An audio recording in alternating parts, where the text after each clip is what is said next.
Hello guys, welcome back to Honest Lifestyle.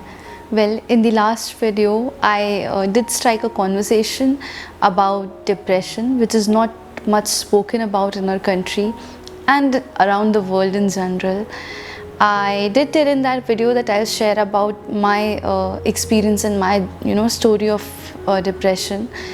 And when I was about to make this video, I was quite confused that how should I tell it to you guys. I just wanted to share my personal experience, and if I would go to write it down, I would probably never be able to speak it because the feelings would be so strong.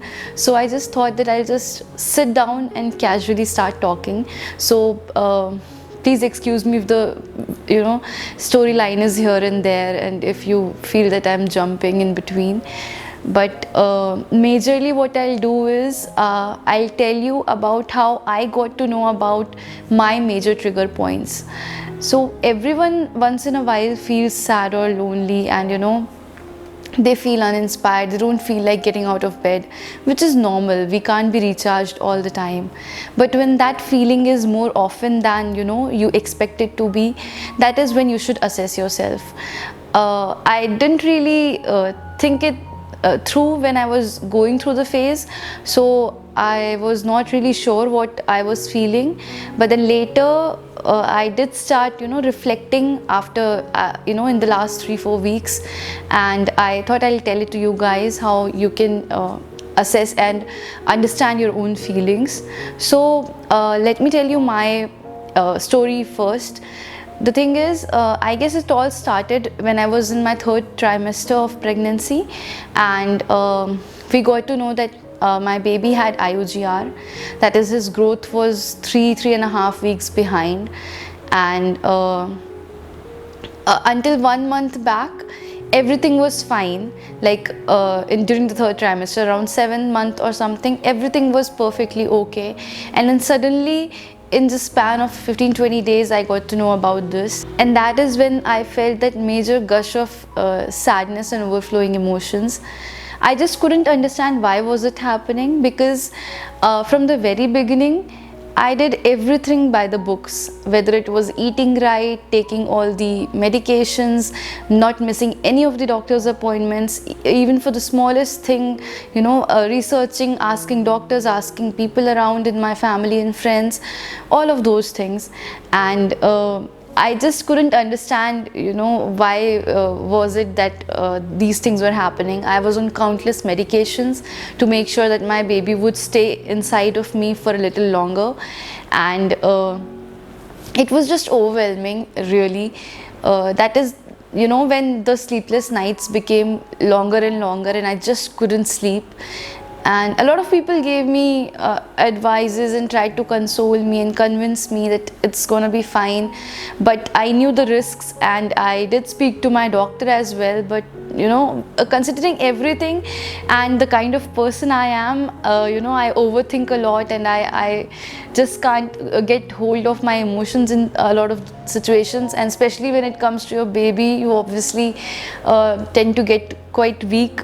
So that was the first time when these kind of feelings emerged. Then a few weeks later, I think after 2 weeks or something, I went into labor, and after around 17 hours of labor, I had my baby. It was a normal delivery, and I'm a person who is scared of even injections. I literally cry and run out of places if I'm being given injections. I'm that scared of needles, and my pain tolerance level is quite low when it comes to those things. But I just went through the entire process. I remember after Varu was born, it was a very different emotion, and as they show in the movies, that immediately you get that instant connection, all that doesn't happen in the hospital room.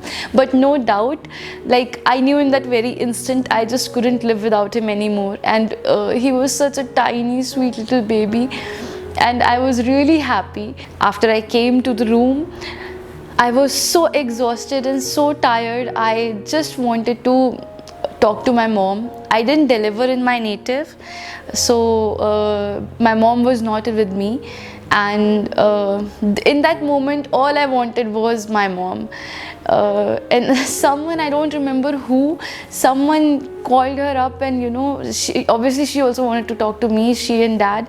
So when they were put on call, after I spoke to her, it felt like I could breathe again. Literally, I was in that situation. I just wanted to hear her voice. I was like, I just wanted कि माँ would tell me you did great beta, and congratulations, or we are there for you, something like that. So after I spoke to her, I was a little better, and then that was all good. But yeah, my first major trigger point had already happened in 3-4 weeks back. Now during my hospital stay, I did have a very unpleasant conversation with one of my relatives, which was really not needed in that moment. When I was sitting with a 2-day-old baby, and I was waiting to be able to feed him.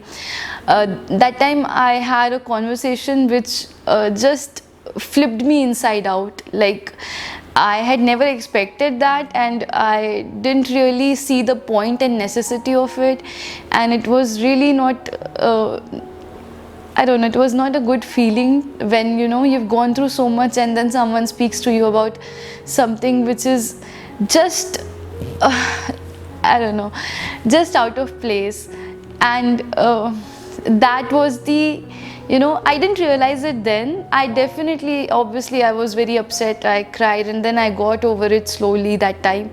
And because when you're trying to feed your baby, any kind of stress is not good. Like doctors say, it's not that if you're stressing about not being able to feed and you take some other kind of stress, it's good. No, you don't have to take any kind of stress. But that time I gathered my willpower that during that time, and I was like, no, I have to concentrate on him. So that was like another incident. And only like few months later, I realized that it was a major trigger point for me. It was my second trigger point, because whenever I look back to my baby's birth, always that incident or that conversation pops up in my head. So only later I did realize that it affected me so deeply, and I am not able to disconnect it. I'm not able to separate my sad and happy moments, be it this one or be it the place where my baby had IUG, or even that memory I'm not able to separate from the other entire pregnancy memories. Even this is something that I want to next work with my therapist on, how to get how to separate memories. Because Nishan says just think about the good things, or think about the better things during that time. Why do you have to count your problems, count your blessings? It's easier said than done, because the person who is going through those emotions, the person who is feeling it, it's very difficult for them. For someone to be on the other side and tell that it's easy, you can do this and you'll feel better, or just why don't you separate them, or think about better things. This doesn't happen that way. It doesn't work. Because when I first went and when I first started talking, then my first reaction was the same, that I want to snap out of it as soon as possible. That is when I was told that if you snap out of it now, you will again fall back into it. You first need to realize and understand, why is it that you're feeling this way? Why is it that it has affected you so much, and why you need to assess it, and you need to come to a closure with that particular memory. Only then you can move on.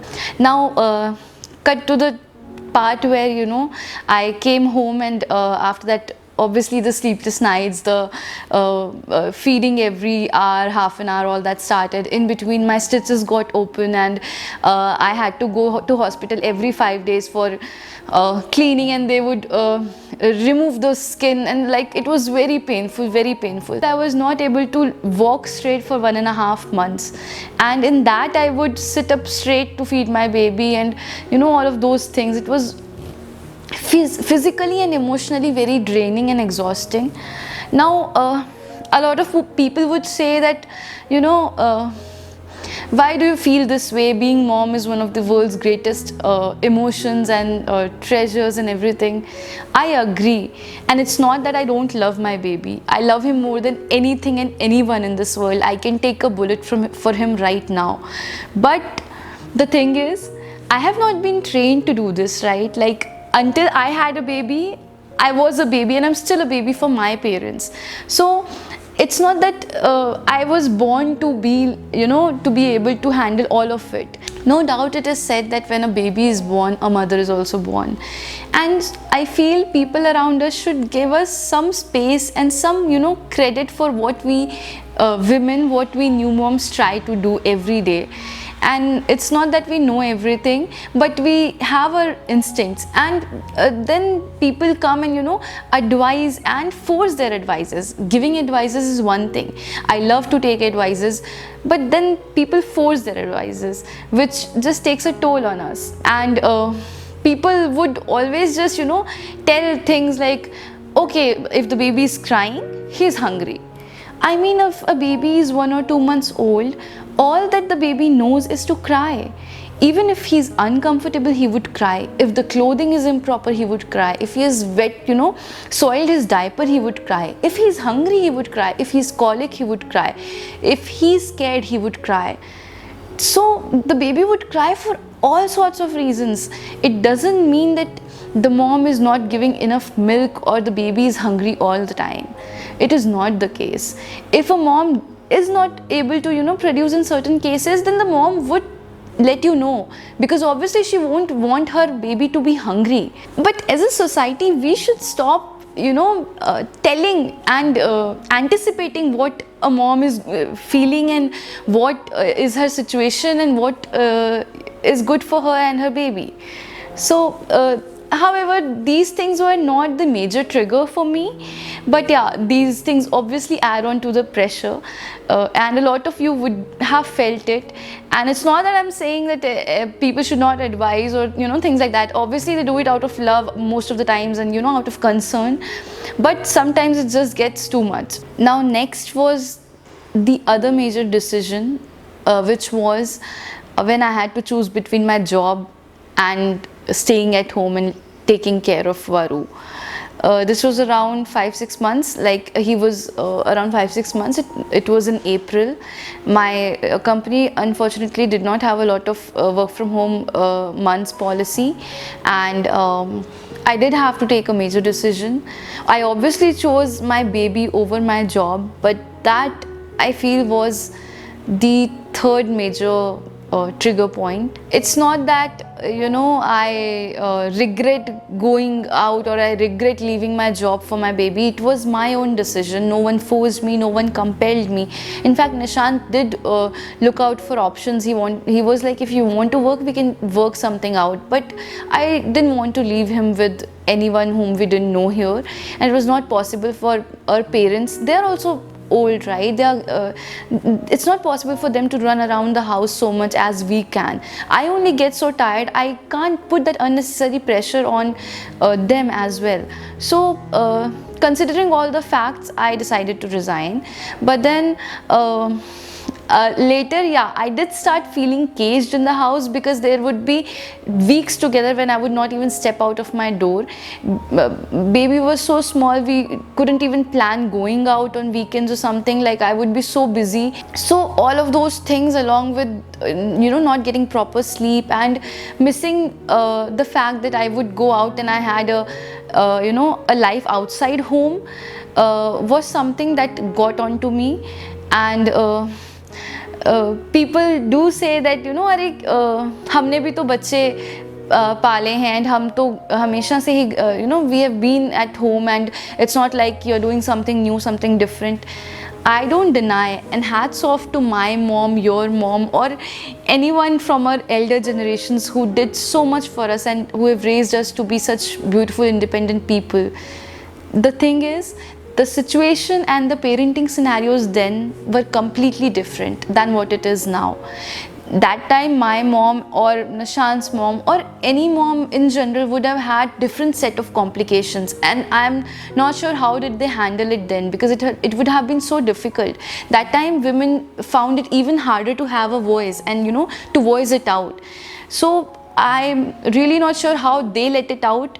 But one thing that I feel in today's society is we have become so open, like due to the social media. We are more like an open book, and we are more exposed than we were 20-30 years back. And there are certain things which I kept feeling like I just wouldn't get the time to think about what I want to do next, or what after my baby grows up a little, and I was losing touch with my technical side of it, and my coding aspects, and my just my knowledge in general. So this happened to be my third major trigger point. And after this, I did realize that I can do something about it. In between all the fights, and there are so many other things which happened in between, which did contribute to all of it, to where I am right now. But these were the major things. I would have fights with Nishant that you are going out of the house. I mean, that is not something to fight about, but yeah, if I think, if a person has been in home for 3 weeks, 2 weeks straight, you will feel that sadness, and you will feel low, and very irritated. So that is when YouTube came to my rescue, because it did help me a lot. I started with baby care because that time that's all that I was doing. But then I definitely didn't find that passion towards it. And then finally I found my passion towards minimalism and low waste journey, because I've always been a low waste advocate ever since childhood. Only after having a baby I became even more aware of the things, thinking about the fact that in what environment would he grow up 20 years from now, and what would be the state of our earth. So those things bothered me a lot. Then later I was able to manage my depression and the feeling of sadness for quite a good amount of time, around 4 to 6 months. But then this year January is when I slipped again into it, and this time it was really bad and really ugly, because from the start of Jan itself, first my baby fell sick, and he was sick for almost more than a month. Then Nishant fell sick, I was sick. Like, the new year didn't start that well, and then later a lot of other things happened, miscellaneous here and there. Plus I started thinking again, I was quite uninspired. I was not putting out videos. I was not feeling like doing anything. The fights started, the arguments started, and that is when one day I did feel that I just want to be alone. I don't want to be with anyone. I just want to go out somewhere and just be away from all of it. And that feeling was not good. I can't imagine my life without Varu and Nishant. But when I started having this feeling that I want to go to some place alone, and I don't want to be here anymore, and when my crying phase was not stopping, like I would cry and I would not stop. So that is the phase when I was just sad and just depressed all the time. It's not that I was not taking care of my family. I was cooking, I was doing the chores, I was loving my baby, everything. But there was such a deep feeling of sadness, is when I realized I needed help. But I was very scared. I didn't know what to do. And then in the background, all those trigger points from the very beginning started shooting up, because whenever I would try to hold on to a happy memory in the past year, I would somehow go and cling on to the sad ones, or the uninviting ones. The next day, I was after I dropped Varu to his play school, I was there only. I usually stay nearby, so that I could pick him up a few hours later. But that day I went and sat into a cafe, and I was just lost, and I was just so emotionally drained. I looked up on Google about a clinic and I just booked an auto. Almost mindlessly, I booked an auto and I just went and sat into the reception room.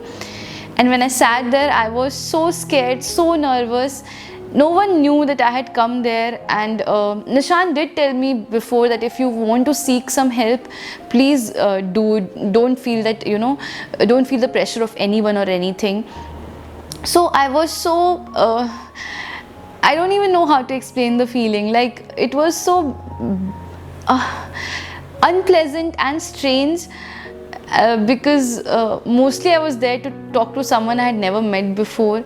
And in those moments, like when I did speak to her, and when I just cried and cried in front of her, and I spoke to her about the whole thing, and I decided later, like, when the time was up, I had to decide if I would go back the next week or not. That is when I thought that it was so hard for me, even though, like, I am not, it's not that I feel bad about going to a therapist, or I'm scared, or I'm embarrassed. No, nothing of that sort. Because if you can go for your cough and cold and fever, you can definitely go for your depression. It's not, that is not the case at all. But that is when it struck me that why do people not talk about it? I mean, why is it such a taboo in India? All of it started coming to me. Why is there not much enough content to read about? Why is there not enough talk about it? Why can't women and men come forward and speak about it? The society is that way, that they can't even express their problems and emotions. And I don't know, I mean, I just started feeling all those things, and that is when I thought that if I decide to take this further, I will definitely make videos about it, and I'll definitely share my journey. I just want to say that you need to identify your trigger points, and you need to feel them, and you need to assess them. You can't keep blocking it away. What I did last time was that I just found distractions. They definitely help, finding a distraction, talking to friends whom you can trust, or doing something in which your passion lies. All of those are excellent distractions, but they're not the solution.